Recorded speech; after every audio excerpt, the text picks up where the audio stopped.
folks, this is Jadius, And this is Bayus. and we're in the Wood League, and so are you. And today we've got a game between Hasu and Cloud. Hasu being the yellow Protoss in the bottom corner, and Cloud, the red Terran, in the top corner. Yes. Jay, yes, got a quick question for you All before right, we shoot. begin today. What do you think of the newest South Park, which aired last night? My first impression was, I don't know, pretty disappointed. I was really looking for. I'd heard that it was going to be like a Cartman and Butters centric episode, and I was really excited because those are some of my favorite episodes. But I don't know, it sort of fell flat with me. There were some moments. Every South Park episode has some moments, but yeah, sort of fell flat with me. Yeah, me too. I feel like the first episode that they come back to each season tends to be weak, unless they've got like a really strong topic to follow. Like unless there's something huge in the media, if they have to like come up with a completely unique storyline, I feel like they take some time to kind of get into the groove of things, and that the newer episodes coming up will be better. Yeah, I agree. They usually make each episode in the week leading up to when it airs, so they can be they allows them to be very topical about Yeah. politics or whatever it is. And usually when they come back to a new season, they've already made the premiere episode, maybe 2 weeks before, and it kind of falls flat. And I think that's what happened this time. But hopefully Yeah. we've got a I, good few episodes coming up this Mhm. season. And I think like in casting in StarCraft, for example, something that you kind of lose your legs if you stop for a while, and it's something that you can pick back up again, but it takes a little bit of practice. Well, absolutely. So hopefully, South Park and the Wood League have a tremendous momentum going forward. But let's talk about this probe harassment happening right now. Maybe some SCV dancing going down over here in the Protoss space. What do you think of that, Bayes? Well, I think Cloud is doing a good job of dealing with the probe harass. A probe harass early on can often stop a player from following his normal build order, can disrupt him from spending his resources as necessary, and Cloud is continuously spending. He's keeping his resources down. He's not hoarding, and I think that's a sign of a good defense against a probe harass. He's continuing to build buildings while dealing with the harassment. Yeah, absolutely. Both of these players trading off a worker right now in efforts to scout. Didn't look like like Cloud saw much of the back of Hasu's base, mostly probably because he was trying to take care of that probe in his own base. But it looks like he's going to push out and try to scout fully this time around with this second scouting SCV. Yeah, absolutely. I like what Cloud's doing. He wasn't satisfied with the first scout, so he's going to go ahead and send another SCV out there. Good scouting is priceless, and people often kind of, ease up on their scouting as the game goes on. And what strong players do that a lot of weaker players don't is they continuously scout throughout the game. And Cloud, even though it's still early in the game, he's doing some nice scouting here. Yeah, absolutely. It looks like Hasu doing the same thing, actually stopping over at the Zelnaga Watchtower, so he's going to try to get some perma scouting going. And it looks like Cloud now pushing out with Reaper. Looks like a single Reaper, probably designed to take a peek around for proxies. I know that I have a lot of problems with proxies when playing Protoss, and like you said, very good to be diligent with your scouting, constantly making sure that no surprises are on the way. And it looks like exactly what this Reaper is going to be doing right now. Yeah, absolutely. He could be checking for Reapers or for Reapers. He could be checking for a proxy, but if Hasu was proxying south of Cloud's base, oh, never mind. Cloud is going to amply check out that area for proxies too, and his Reaper will now be spotted by the Zelnaga Tower. So Hasu making use of that tower early in this game. Yeah, he's going to get a little bit of an advantage on that Reaper. Reaper is going to sneak in here. And Hasu takes workers off the line really well there to intercept that Reaper. Reaper probably could have taken down one worker before he died, but looks like those workers are going to be able to intercept him just in time. Yeah, absolutely. That Reaper was faster than any unit Hasu currently has on the board, so he would have been able to run behind the line and get a couple of shots off at those probes for free if Hasu hadn't caught them. Army starting to take shape somewhat right now. Both players spending most of their time and minerals on getting their expansions up. Pretty fast expansions for both of these players. Pretty typical in pro games, but both of these players mirroring each other as far as expansion goes, and definitely a good sign for both of them. Worker advantage probably with the Protoss, but with the mules now working out on the natural expansion and the main base of the Terran, probably pretty too close to call as far as income is concerned. Yeah, it looks to me like the Terran income is almost double that of the Protoss income right now, so he must have a lot of mules out on the board. Do mules count as harvesters when you look at that the income tab, JDS? Well, they count towards the income tab as far Hmm. as yeah. I mean the number. Yeah, because I'm looking at this number 30 versus 29 here, and I'm wondering if that includes harvesters or not, because, mules are actually temporary units. The number of harvesters doesn't count towards, but I think the number of the income number that you see, it takes into account the mules, and that's why it's definitely in the Terran's advantage now. As far as Yeah, the harvester absolutely. unit numbers are concerned, mules don't count towards that number. Oh, I see. I like that Hasu now has an observer out on the board, an essential unit for Protoss, just to get in there and get some free scouting out against the Terran. Yeah, absolutely. I mean, nothing the Terran can do really to take care of this observer, lest he waste not waste, but use a scan on it. Something that kind of you have to be pretty keen on to see the little ripples in the air, as we've talked about before. But pretty effective tool for the Protoss. I think most opponents of Protoss will see the observer there and kind of not consider it that huge a threat versus other things that other races use to scout that would maybe Hmm. be seen as more of an aggression. Yeah, absolutely. I mean, a Zerg scout, there's an added advantage to destroying an overlord because you could possibly food cap your opponent.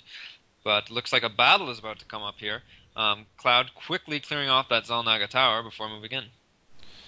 Yeah, the observer's still parked right outside of Cloud's base, so Hasu planning to spy on any reinforcements that may be coming around. An immortal on the way, as well as charge. Don't know if they'll be ready to go here for this battle. The Terran looks like he's going to retreat up to these paths, but he's going to be blocked out by these two very well placed pylons here. A few strategic force fields, and these Terran forces are quite trapped. The Yeah, Marines seem absolutely. to have taken up a good position behind the Marauder line to kill these Zealots, but as soon as those Marauders get melted down, um, it's going to be lights out for this Terran force. Of course, Zealots really effective against Marauders when you can get them nice and cornered, and the Protoss coming out of that way in front. Yeah, Hasu making great use of those sentries, using both Guardian shields and Force fields. Guardian shields, of course, reducing the damage from all those Terran units, and Force fields making sure they have nowhere to run. Absolutely. I mean, these two pylons proved invaluable for Hasu. Giving him sight on this tall grass. The Terran couldn't see it. Went through there. Turned out he was blocked in. Force fields completed the task, and just a really good economic advantage as far as units lost versus killed for the Protoss right now. Yeah, absolutely. And a couple of bunkers going up for Cloud, because as Cloud prepares for a counterattack, looks like Hasu saw those bunkers and has chosen not to move in, because those bunkers, will probably even the score. Yeah, not ready to take on the turtle at this moment. Looks like Cloud pumping out medevacs in effort to shore up his forces for an eventual attack. Feels like the bunkers have done the intimidation job that they were designed to do. He's salvaged them right away. Didn't even put units in it. The observer's going to see that the bunkers aren't there, and maybe the Protoss feels like right now is a mistake that the Terran has made, and he's going to maybe use this advantage to clash with them. But that is a very big ball of M&Ms coming in. Yeah, I don't know about you, but if I were the Protoss and I saw those M&Ms, I'm not sure I would be comfortable with the force that Hasu has. Except now that three High Templar are coming out on the board, it looks like it might be a pretty even match, if not in favor of the Protoss. Yeah, I mean he's going to have to hope that Cloud waits a little bit here because Storm just not quite finished researching at this point, and the Templar not enough energy either to storm, but I think Cloud is gonna make the mistake of waiting a little bit longer, and maybe those storms will be ready, in fact, when he does attack. But it looks like a medevac drop is going to be his strategy for now. Try to divert some of the Protoss' attention back to his own base as he shores up his main frontline force.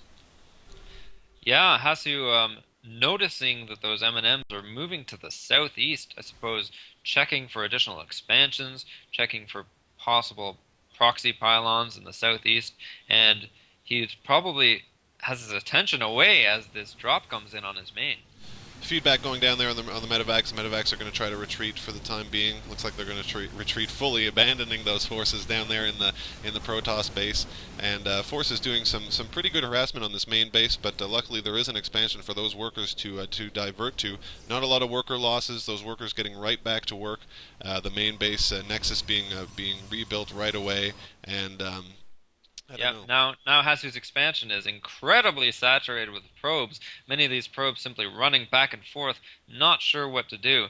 But his main nexus is going straight back up, so not any time wasted there putting that nexus back up.